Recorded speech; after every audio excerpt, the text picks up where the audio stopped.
Hello guys! Welcome back to my YouTube channel!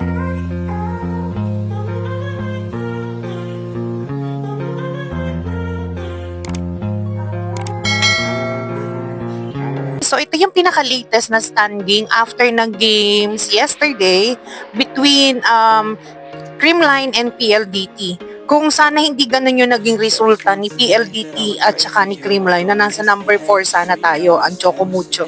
Pero yun na nga, nangyari is nanalo si PLDT kaya bumaba si Choco Mucho sa number 5. So ang tingin ko, ang mangyayari kasi after ng mga huling games sila, kasi lahat ng teams may natitirang pantagi isang laro eh.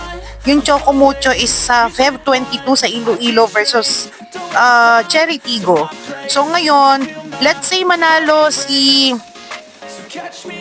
or matalo si Choco Mucho kay Cherry Tigo, parang mag-i-stay na rin ata sila sa number 5.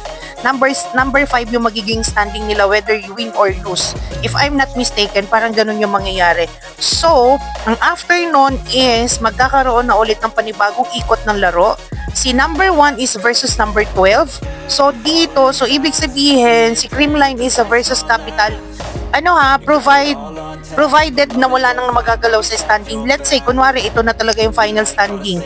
So, ang mangyayari, number 1 versus number 12, number 2 versus 11, 3 versus 10, 4 versus 9, and then 5 versus 8. So, ibig sabihin, kung ito na talaga yung standing nila, si Choco Mucho versus Sus Coffee.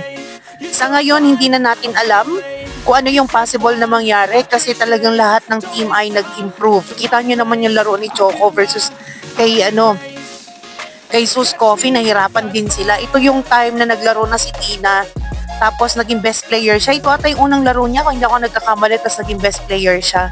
Hopefully, let's pray for the best for our Choco Mucho. Tapos, update tayo guys.